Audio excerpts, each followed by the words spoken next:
Area of similar figure. अब area of similar figure, इसमें हम तीन चीजें डिस्कस कर देंगे। Area of triangle, area of quadrilateral and area of circle. पहले हम ट्राइंगल को डिस्कस करते हैं। ट्राइंगल में डेफिनेशन ये है कि ratio of area is equal to square of the ratio of any two corresponding sides. मतलब इसका एरिया और इन दोनों के एरिया के दरमियान जो रेशो हैं वो किसके, इन दोनों के एरिया, यानी ये दोनों आपस में करेस्पॉन्डिंग हैं, ये दोनों आपस में करेस्पॉन्डिंग हैं, ये दोनों आपस में करेस्पॉन्डिंग हैं, इन दोनों के स्क्वायर के, इन दोनों के रेशो के स्क्वायर के इक्वल होंगे। ये अभी हम प्रूव करते हैं। देखो हमारे पास लेट टू ट्राइंगल है हमारे पास। Triangle A B C is similar to triangle D E F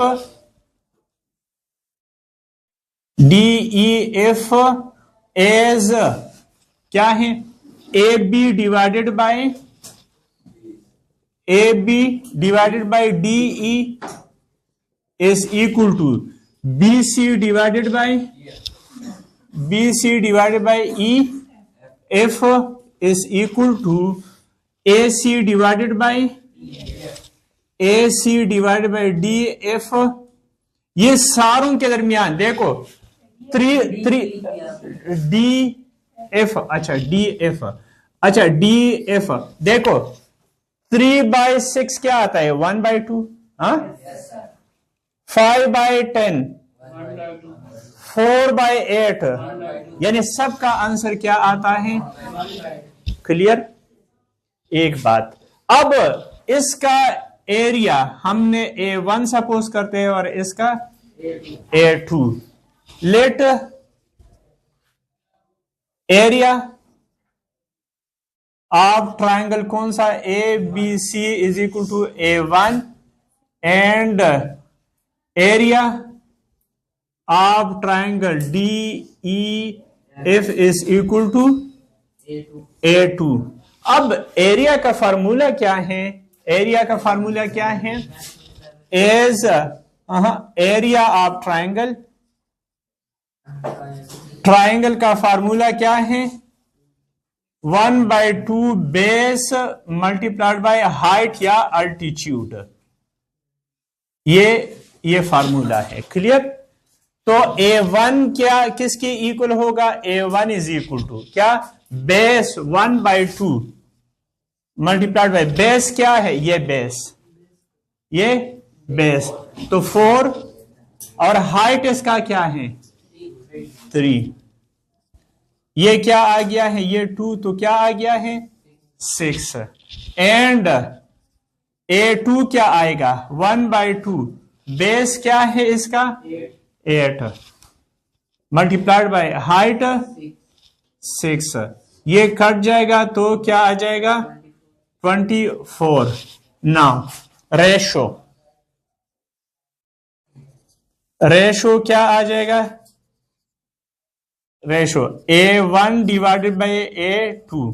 A1 क्या है डिवाइडेड बाय 24, तो ये क्या आ गया है 4। This implies A1 divided by A2 is equal to क्या आया 1/4, सॉरी 1/4। इसको मैं यूं लिख सकता हूं कि 1/2 स्क्वायर लिख सकता हूं। अब 1/2 क्या है, 1/2 ये भी है, 1/2 ये भी है, 1/2 इसका मतलब क्या है, इसका मतलब this implies A1 divided by A2 is equal to 1/2 का मतलब क्या है AB, यानी 1/2 की जगह मैं ये भी लिख सकता हूं 1/2 DE लिख सकता हूं ना, या A1 डिवाइड बाय A2 ये 1/2 की जगह BC divided by E F square या A1 divided by A2 AC और DF। कंक्लूजन क्या हुआ? कंक्लूजन ये हुआ कि दो सिमिलर ट्रायंगल के दरमियान रेशो किसके इक्वल होगा? दो करस्पॉन्डिंग साइड से उसके रेशो का स्क्वायर।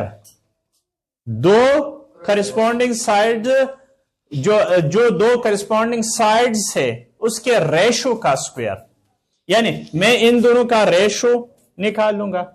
रेशो क्या निकालेंगे? दिस डिवाइड बाय दिस, इसको रेशो बोलते हैं। रेशो क्या होते हैं? रेशो हमारे पास ये चीज होते हैं, यानी ए रेशो बी को हम क्या लिखते हैं? ए बाई बी लिखते हैं ना, या ए बाई बी को हम क्या लिख सकते हैं? ए रेशो। रेशो इसको बोलते हैं ना, ठीक है ना, यानी फर्स्ट बाय सेकंड, यानी फर्स्ट रेशो सेकंड। समझ आ गई ना?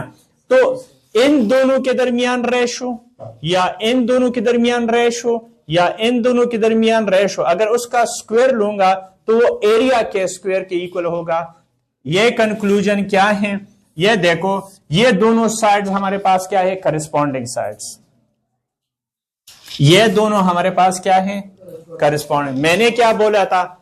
करस्पॉन्डिंग साइड्स क्या होते हैं? जो सेम पोजीशन में हो, जो सेम पोजीशन में। ये देखो, ये दोनों ट्रायंगल हमारे पास हैं, ये दोनों ट्रायंगल, ये ए बी सी देखो, ए और डी का सेम पोजीशन है, ये भी पहले नंबर पे है, डी भी पहले नंबर पे है। बी और सी सेम, ये देखो ये दोनों सेम पोजीशन में मीन करस्पॉन्डिंग है। और इसी तरह सी और एफ, इसी तरह ए बी साइड और D E side same position पे है ना। इसी तरह बी सी साइड और ई एफ साइड ये सेम पोजीशन पे है ना। बात समझ आ रही है ना? तो इसको करस्पॉन्डिंग कहते हैं। फिर अगर इक्वल और इक्वल है नहीं है, वो अलग चीज होती है। तो इसका मतलब ये है कि ये दोनों करस्पॉन्डिंग हैं, ये दोनों करस्पॉन्डिंग है। तो हमारे पास डिफिनीशन क्या बन गया है? Ratio of area of two triangle, ratio of area of two triangle, two triangle का रेशो किसके इक्वल होगा? Is equal to the corresponding ratio of the square of two sides.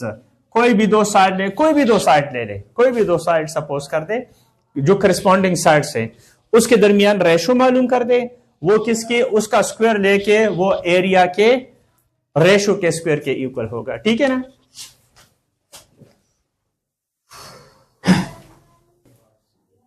अच्छा, अब करें क्वाड्रिलेटरल और ट्राइंगल में बहुत स्लाइटली डिफरेंस है, बहुत छोटा फर्क है। वो ये है, दोनों में ratio of area of two quadrilateral is equal to, उसमें क्या है? एनी टू करस्पॉन्डिंग साइड था, और इसमें क्या है? एनी टू एडजेसेंट साइड्स है। इसमें क्या है? Any two adjacent side.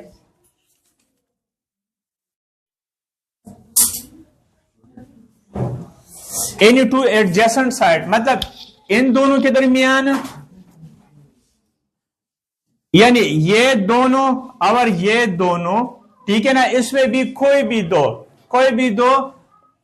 Adjacent side, दो करस्पॉन्डिंग साइड्स के दरमियान जो रेशो है उसका स्क्वायर इक्वल होगा square area of two quadrilateral. देखो हमारे पास यहां जो गिवन है, let us from the figure rectangle A B C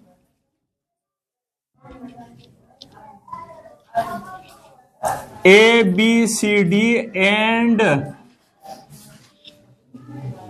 ABCD and EFGH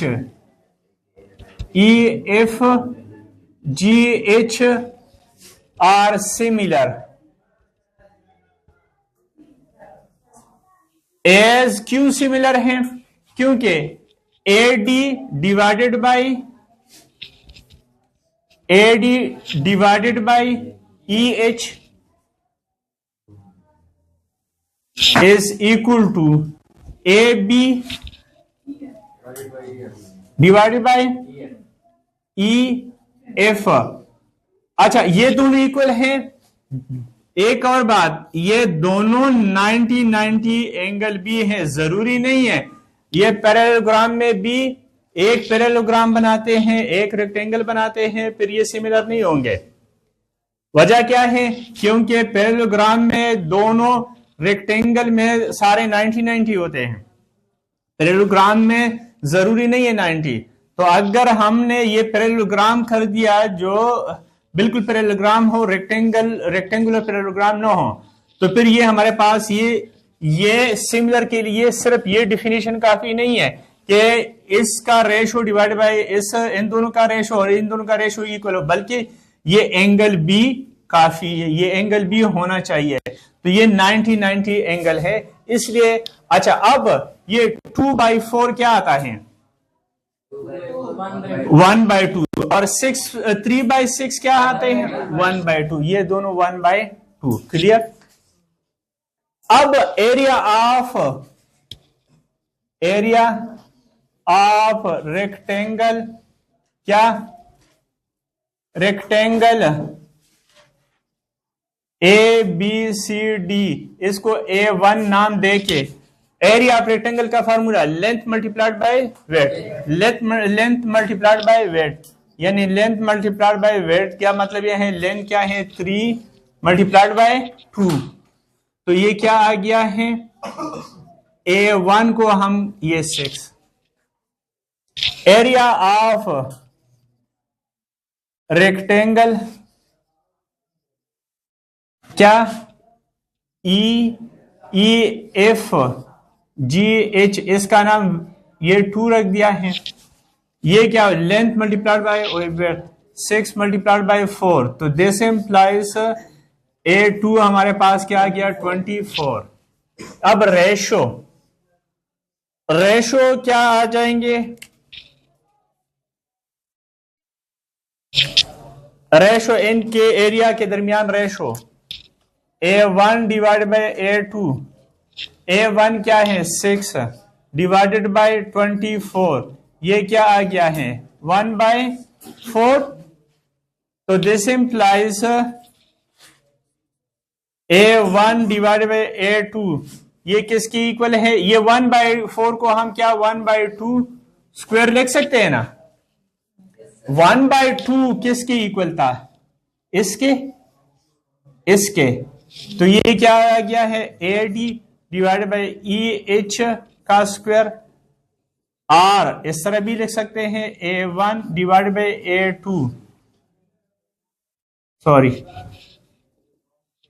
ये AB divided by EF। Result क्या आया? क्वाड्रिलेटरल के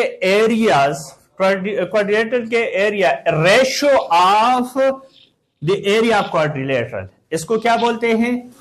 ratio of area of quadrilateral is equal to ratio square of the ratio of 2 adjacent या 2 corresponding this divided by this या this divided by ये इसके equal है। ठीक है ना? अच्छा, देखो अब सर्कल और ट्रायंगल या क्वाड्रिलेटरल में क्या फर्क है? उसमें साइड्स होते हैं, इसमें रेडियस होता है। बस वही होगा कि इनके जो एरियाज का रेशो है क्या रेडियस के रेशो के इक्वल होंगे, स्क्वायर ऑफ द रेडियस। बस इतनी सी बात है। हम कहते हैं कि एज ये हमारे पास बोथ सर्कल कंसिडर टू, ये कंसिडर लिख दो, 2 सिमिलर सर्कल हमेशा सिमिलर होते हैं, सर्कल सिमिलर ही होते हैं, उसमें कोई दूसरा नहीं है। अगर सर्कल है, ठीक है ना, एलिप्स और सर्कल अलग अलग चीज होते हैं, मगर मैं सर्कल की बात कर रहा हूं। कंसिडर 2 सिमिलर सर्कल अच्छा, अगर इसका नाम हम इस सर्कल का इसका एरिया नाम A1 रखते हैं और इसका नाम A2, ठीक है ना, with radius R1 is equal to क्या, 2 सेंटीमीटर, और R2 is equal to 4 cm। चूंकि इसमें क्या है, कॉमन रेशो है। रेशो मैंने बताया ना कि सर्कल में कोई उसकी जरूरत नहीं होती है करस्पॉन्डिंग या इस तरह, तमाम सर्कल चाहे छोटा है बड़ा है जिस तरह भी है, सर्कल सिमिलर होंगे क्योंकि सेम शेप है। अब area of circle, area of circle A1, area of circle A1 लिखते हैं, एरिया ऑफ सर्कल, ठीक है ना, A1 area of circle is equal to A1 क्या, पाई आर स्क्वायर, ये फार्मूला है। तो रेडियस 1 का मतलब ये है, तो ये है कि पाई आर स्क्वायर किसकी इक्वल है, R1, 2 स्क्वायर, तो this implies A1 is equal to 4 pi and area of the other circle A2 pi R2 square का मतलब क्या है, पाई मल्टीप्लाइड बाय 4 स्क्वायर, तो दिस इंप्लाइज A2 हमारे पास क्या, 4 4 16 पाई।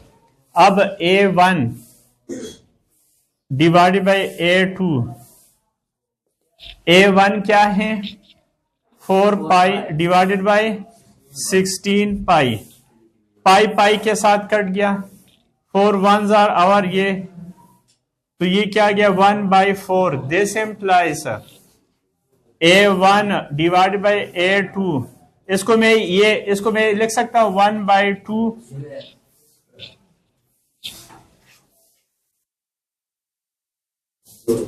यहां पे एक और चीज as R1 divided by R2 क्या है, R1 2/4, ये कट गया 2, तो R1 डिवाइडेड बाय R2 किसकी इक्वल है, 1/2 के। इसका मतलब क्या है कि A1 divided by A2 R1 by R, conclusion क्या आया, कंक्लूजन ये आ गया कि सिमिलर फिगर्स के एरिया, ratio of similar figure, ratio of किसके इक्वल होंगे, square of the sides, corresponding sides, या अगर सर्कल में है तो square of the ratio of radii plural of radius की जमा है। तो ये हमारे पास क्या होंगे, ये तीनों के, पहला क्या था, ट्रायंगल का, तो ट्रायंगल में हमारे पास क्या था, ratio of the area is equal to square of the ratio of the corresponding side. फिर अगले में भी ratio of the square of the corresponding side, ये क्वाड्रिलेटरल दोनों का सेम डिफिनीशन था। सर्कल में सिर्फ क्या है, क्योंकि सर्कल में तो साइड होते नहीं है, डिपेंड करता है किस पे, रेडियस पे डिपेंड करता है, तो वो क्या है, square of the ratio of the radii, ठीक है ना।